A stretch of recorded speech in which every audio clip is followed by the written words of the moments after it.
Steppin Out is made possible in part by Susie and Pierre G. Villery. It happens here each week. We step out and enjoy our region's events and rich culture. We are proud to support WYES. Roll camera. The American Italian Cultural Center and Museum on South Peters in New Orleans offers event venue space, Italian language classes, dual citizenship and translation services, seminars, genealogy, and trips to Italy. Ciao! AmericanItalianCulturalCenter.com. This program is brought to you in part by the Eugenie and Joseph Jones Family Foundation, a local foundation proud to support education, the arts, and culture in the greater New Orleans area.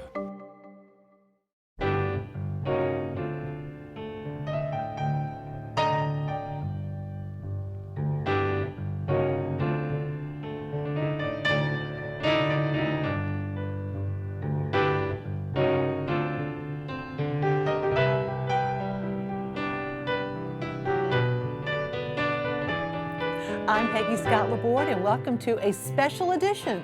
We'll focus exclusively on the current New Orleans dining scene. Joining me, Poppy Tooker, host of Louisiana Eats on WWNO Radio. Hello, Poppy. Hello, Peg. And Ian McNulty, food writer for the Times-Picayune, the New Orleans Advocate. Welcome back. Thanks, Good to see you. Thanks for having me. Hello. It's great to be here with you. Absolutely. Poppy, you've got some local culinary success stories. Well, you know, I've just spent a lot of time thinking about how people restaurant these days. How do you get into the business? And it used to be you had to get backers, you had to raise all this money, and over the last 10 plus years, things have changed. And I thought all the way back to 2011 when food trucks were a scandal.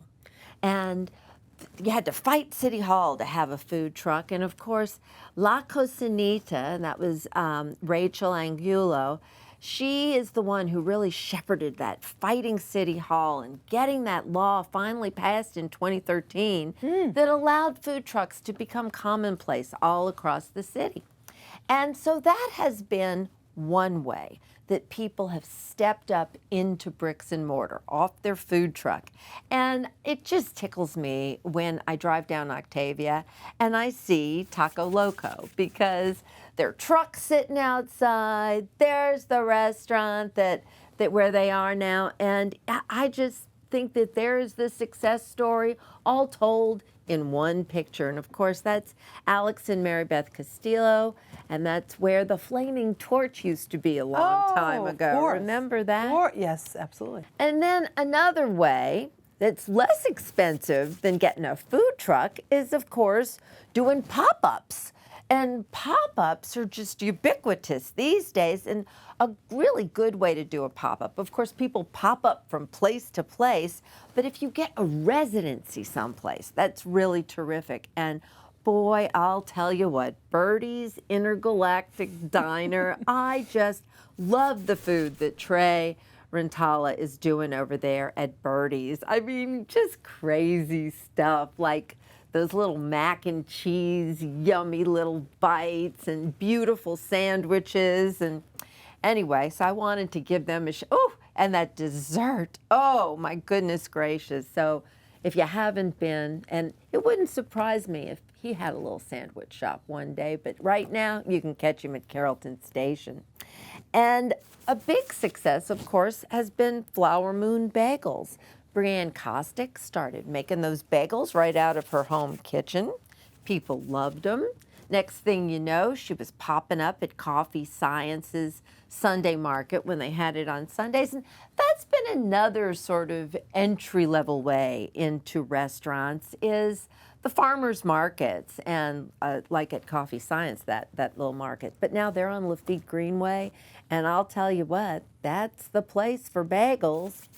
Now, another really interesting thing to me is Sophina Young at Mr. Mao. Now, obviously, she's not a pop-up. She has her own bricks and mortar business, and it's been a very successful business. But she is so welcoming and such a great part of the hospitality industry. She has been running these guest chef pop-ups, and you never know who's going to be at Mr. Mao, whether it's David Chang's former Momofuku chef whether it's our old buddy from Kin, who we just loved those noodles, but they pop up there.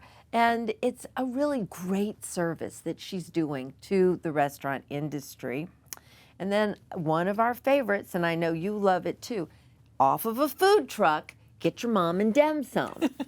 The dim sum is so delicious. And of course, Andrew Liu is now in residence at the Holy Ground, so you can go get your mom and dim sum almost any time. Go to the back room. That's where it is. And it's really pretty private. I like that a lot. And he still has his food truck, so you will catch him popping up other places too. So rock and roll with that. And then remember, once upon a time, we all got to know Christina Quackenbush at Milkfish when she was on Carrollton. We really met her at her bricks and mortar.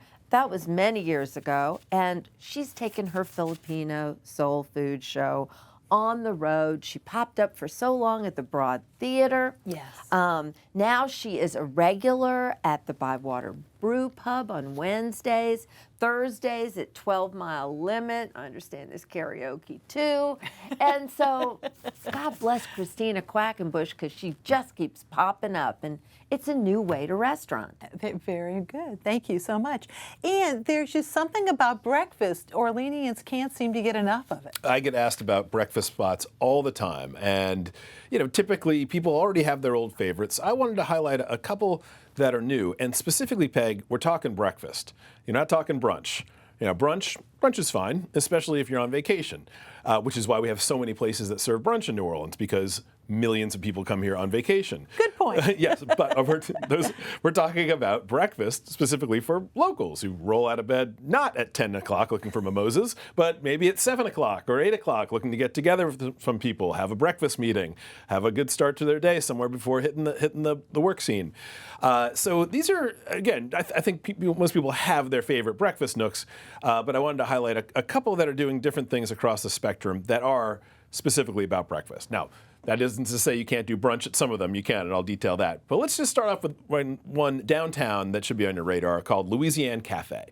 This is an interesting place because it's basically the company cafe for Riley Foods, producer of Blue Plate Mayonnaise, so many different coffee brands, so many brands that are on your grocery shelves in your pantry. And this is a restaurant that's built around some of those products, but really it's built around a quick, good quality breakfast downtown in the Warehouse District.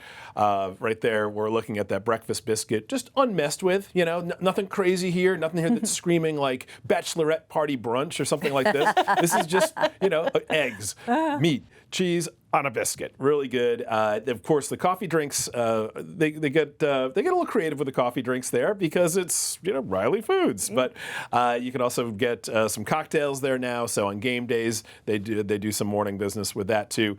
But mainly it's a place to go by on the early side. There's plenty of room, nice, straightforward flavors, order at the counter, easy as can be. Easy is also very important with breakfast, I find. You know, that's another thing that differentiates it from brunch. You don't have a line. It's not this big show, big song and dance. It's get breakfast, get out. District All Day Delicious is another one along these lines. This is also downtown. This is related to the District Donuts Sliders and Brew brand, which has a couple locations around town. This is more of a grown-up restaurant version. It feels to me like a diner that's been modernized. And there's a full menu, big sit-down booths, a couple stools up front. Of course, they have their crazy creative donuts, but also you can get a plate of pancakes. You can get a sandwich at lunch, so it serves that flex roll. And it's right downtown. I often get asked about where to go for breakfast downtown because, you know, people starting the day having breakfast meetings, that sort of thing. But also for game day, remember, this is right on the steps, basically, of the Superdome and the Smoothie King Arena. So if you have some events that you're going to down there, you can get an early start, a Saints game, per se. That's a good one to keep in your quiver. Also a full bar there. So, you know, grab and go drinks. Now let's go over to the West Bank. Dough Winners Bakery. This is one of my favorite names for a restaurant that's come along in a while. It requires a slight explanation. The Winners part of it is from the Vietnamese name Win, which is basically Smith. Every other person I meet from the Vietnamese community around New Orleans is named Win, and so they're having a little fun with it as the Dough Winners Bakery. This opened in downtown Gretna, the old part of Gretna there. just earlier in 2023. They'd already been known for their king cakes that they sold at some of the other family businesses like Tauntaun, Huey P's Pizza. So this is their standalone bakery cafe. And what you're looking at right there, that piece of beauty is the breakfast banh mi. So it's a banh mi sandwich stuffed with an omelet. You've got a Vietnamese iced coffee with a pandan foam dripping into it from the top. You can get that sandwich at the counter, eat it in the car, have it there. They have a number of dishes like that are easy, good breakfast stuff. Now, one more out in Metairie is Maui Tortillas. This is a place that, to your point, Poppy, how does one restaurant? This started off as a tortilla factory, but during the pandemic, they shifted to become a restaurant also, in addition to producing tortillas. And what I was excited about was them adding breakfast. And this is your Central American breakfast. So this is Honduran, El Salvadoran flavors, not specific to one country. They move it around the region a little bit. But there's something about breakfast, and then there's Latin American breakfast. And it's just hearty, satisfying, simple, inexpensive. That's everything you want from breakfast, all that, and fresh tortillas too. Love it, love it. Well, now we've talked about breakfast. Let's skip on over to dinner with steak, baby. Before we leave breakfast, though, couldn't we just say how much we'd love to eat at the Hummingbird Grill again? Oh, yes, indeed. That was my idea of breakfast. But anyway. Breakfast at 2 a.m. Amen, amen. So, yeah. Dinner. It's very interesting to me here in the town that's so known for Creole food, so known for seafood. This is becoming such a steak town, or at least there's a lot of folks who think it's going to be. I mean, this is the place where Ruth's Chris came from. Of course, now Olive Garden owns Ruth's Chris, but Crescent City Steakhouse is there doing their most traditional thing, and Charlie's and Mr. John's and the steak knife and Dickie Brennan. These are all places that are just neighborhood institutions. When you think of steak, that's what you think of. But there's some new things to think about. There's a gentleman named Mark Bucher who is from Washington, D.C., and he has made a really, really big commotion in Washington with his concept, which is called medium rare. Medium rare has landed on Magazine Street. It's right there where the Juan's Flying Burrito was, I think, last. But anyway, their deal is $29 for 3 courses, no choices, okay? This is a special cut of steak that they do that you order it how you like it, medium rare, well rare. It comes with a sauce. It comes with, you have a salad to start with, and then there's some delicious desserts. Their French fries are really a big deal.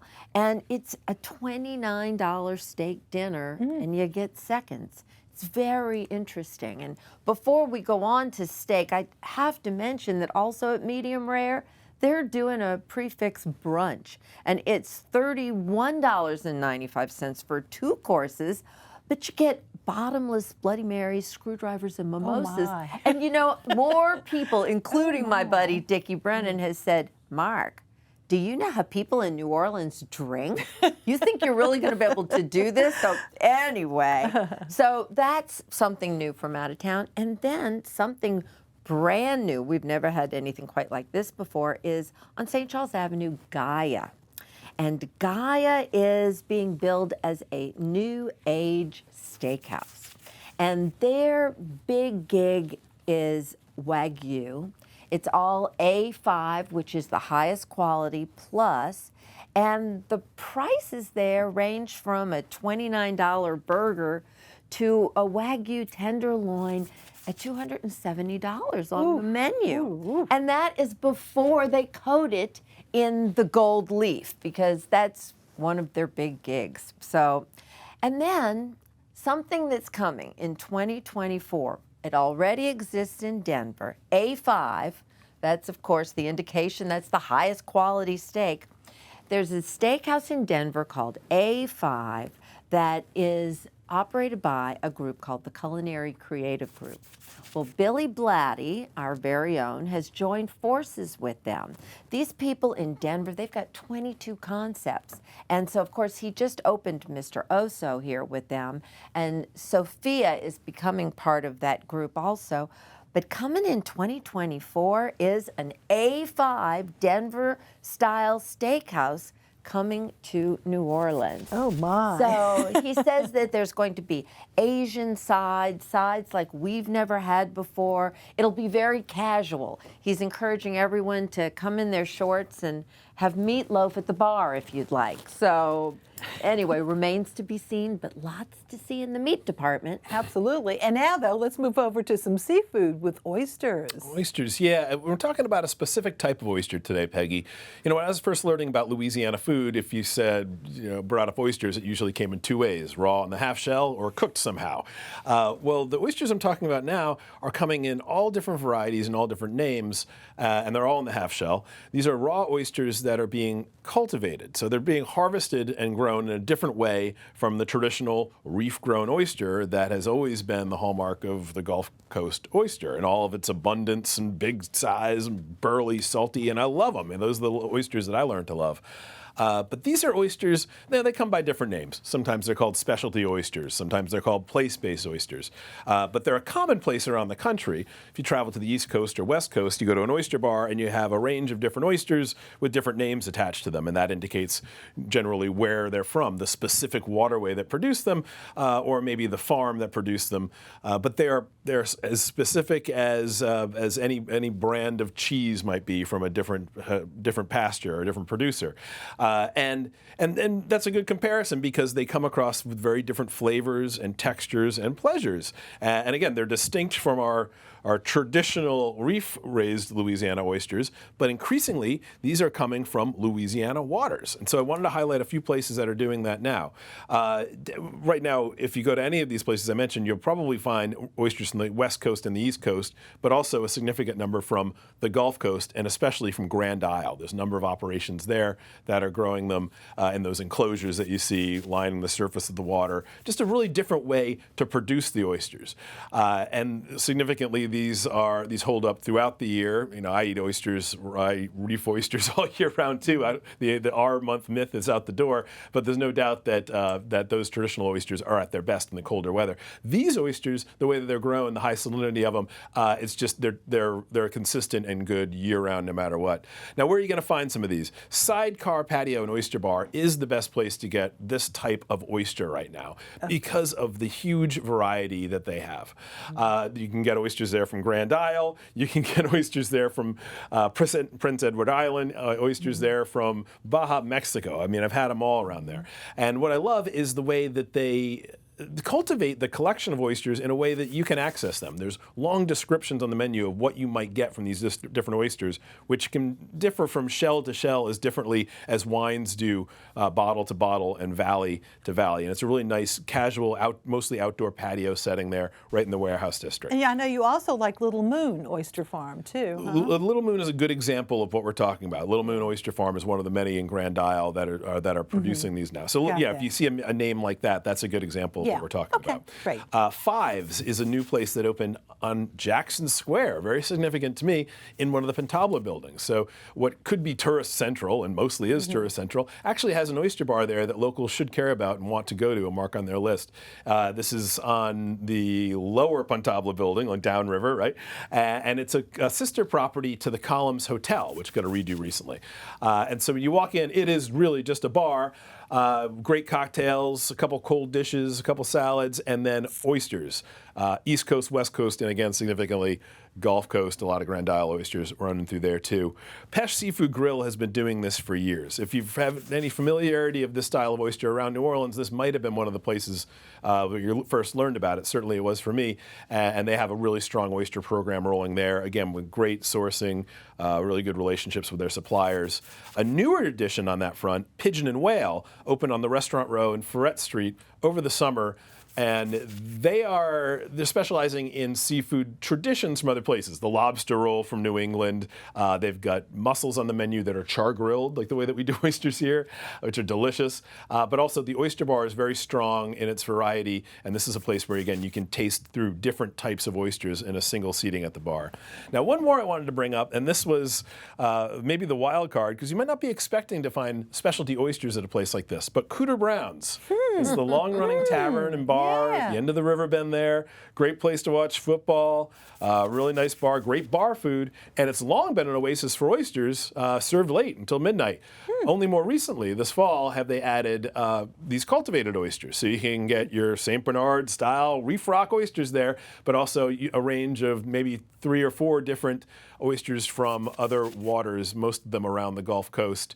And why is this happening? Well, not a surprise once I put it together. Same owners as Sidecar, that one that we mentioned right at the top. Okay. And so they're bringing some of that expertise over to Cooter Brown's for a little more casual and even late night go at it. Very good. And now let's move over, though, staying with a little seafood, sushi. Yeah, more raw seafood. I've been calling this a golden age for sushi in New Orleans, Peg. And I'm going to show you a few reasons why I say that. I mean, I think New Orleans has long been a good city for sushi, even though we're not a Los Angeles or New York. We don't have a huge Japanese population. We don't have a lot of travelers from those areas that are coming in. But we do have a lust for food, and I think the New Orleans palate is attuned to having raw seafood. From our oyster bar experience, we're just trying new things, being adventurous with our seafood, and that's playing out in different ways in the oyster bar scene. Yakuza House in Metairie is one that, for me, changed the pace of things. This opened as a really small, tiny sushi bar, about 6 or 8 seats on Veterans Avenue. And then Chef Hui, he expanded and stayed in Metairie. A lot of people were asking him to come to the city. He said, no, I'm doing good here with my Metairie crowd. And took over another location, much larger, and with his open sushi bar, you see here, all those seats around it, good space to work there, he can do so much more. So this is the place where you sit down and you can look at the menu, or you can just look at the chef and say, omakase, basically feed me. Tell me what's the best, what's good, what are you doing? And so it's these beautiful cuts of fish with, a chef-style dressing that we'll see throughout this segment here as kind of a unifying style, a lot of these more modern places. So that's been a place to really, if you really want to put yourself in the chef's hands, that's an easy one to do. On the other end of the spectrum is Sukiban. This is a new place on Oak Street, and the reason I say it's different is because it's so small and so particular. It really is, it's an izakaya, is what Chef Jackie would tell you, which in Japan is a type of tavern that's typically very focused on just a few things. It's so Japanese. They're not trying to offer everything under the moon like a TGI Fridays menu. This is not a place to get a California roll or your tempura udon dish. This is a place to, again, put yourself in the chef's hands, but a very limited palette, and it shows you the possibilities within the frame. Here's uni and a hand roll. Hand rolls are big here. They'll have 1 or 2 different types of sashimi, perhaps, a few dishes done up as sides, only a couple wines to choose from. Again, it's a place where this is a 16-seat sushi bar where you're going for what the chef is presenting, and the sourcing is exquisite. Everything from the seafood she's getting in to the nori, to the seaweed that wraps those hand rolls, is just really special. Now, we talked about omakase. The omakase is built into the name of this next one, Seijei's Omakase. Chef Seijei is a long familiar face on the New Orleans sushi scene, and he finally has his own place. Well, it's actually a restaurant within a restaurant. Seijei's Omakase is part of the Little Tokyo on Causeway. It's near I-10, right off of the cluster of cloverleaf there when you're coming off the highway. But there's a big sign out front and a small room in the back that is all about Chef Seijei.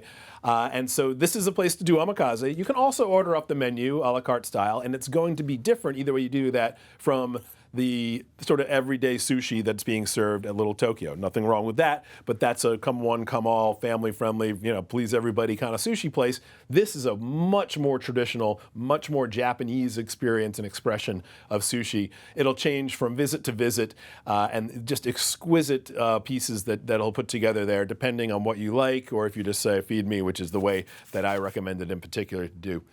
Now, I was really curious about this next one because Chef Seijei was the long-running chef at Shogun. Now, Shogun's the oldest sushi restaurant in the area. It's also huge. You walk in, and it's hibachi tables up front and big family dining, and, that's fun, too. It really is. But the bar in the back, the sushi bar, has long been the place where, if you were really serious about sushi and you're at Shogun, you sat yourself at the bar, you saw what the chef had, you look at the specials board. Well, Chef Seijei had been running that for so long, I was really curious to see how Shogun was going to hold up. The answer is a resounding just fine, thanks. That's Chef Tammy right there is running the show now. And he is upholding the traditions of those who came before him for excellence at the sushi bar. Again, it's important. It almost does function as a restaurant, in a restaurant. You want to sit at the sushi bar, you want to look at the specials board, and you want to ask the sushi chef what's good. There may be things that he's putting in the rolls that are perfectly fine to go out, but he wouldn't recommend it necessarily as a sashimi. That's the kind of expertise you get when you're one-on-one with a sushi chef. And so, chef specialties there are the way to go. And if Chef Tammy is there in particular, you're in good hands. Thank you so much. And just a quick wrap up with changing of hands, if you will. Pascal's Manali. Well, speaking of oyster bars, that's about my favorite. And yes, thank goodness the Dickie Brennan Restaurant Group acquired Pascal's Manali, and they are returning it to every bit of its fabulous glory. It's just a thrilling Was there project. the other night. Great meal. So proud of Dickie. Yes. He's doing a great job. And Hi-Hat. Right nearby, Ferret. Hi-Hat Cafe on Ferret Street. This is one of those restaurants that's not that old, nowhere near as old as Pascal Manali's, but it has old bones. It has an old soul to it. And so it changed hands in the summer of 2023. I was nervous personally when I heard this might happen, but then when I found out who was doing it, it's Ryan, the longtime manager, and Chef Fredo, who runs the kitchen at Val's just down Ferret Street. They're passing the torch to good hands. Everyone there, Mrs. Chip Apperson, who had been the co-owner along with Chef Adolfo, thank you.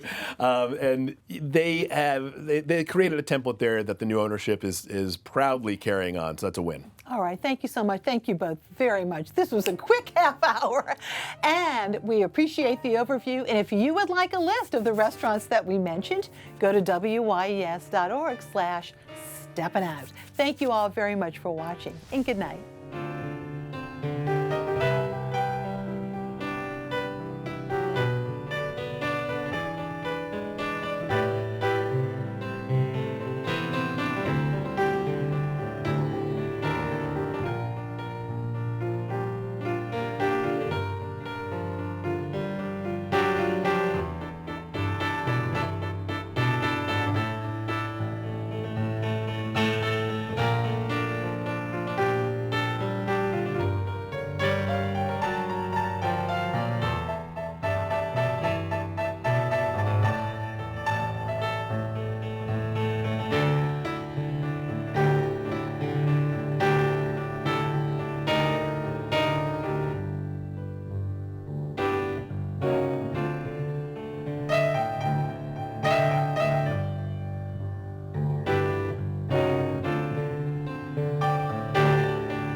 Programming on WYES is made possible in part by Susie and Pierre G. Villery. Public television is our passion. With so much content that WYES broadcasts and presents online, we are quite entertained and highly informed. Please join us in supporting WYES. The American Italian Cultural Center and Museum on South Peters in New Orleans offers event venue space, Italian language classes, dual citizenship and translation services, seminars, genealogy, and trips to Italy. Ciao, AmericanItalianCulturalCenter.com. This program is brought to you in part by the Eugenie and Joseph Jones Family Foundation, a local foundation proud to support education, the arts, and culture in the greater New Orleans area.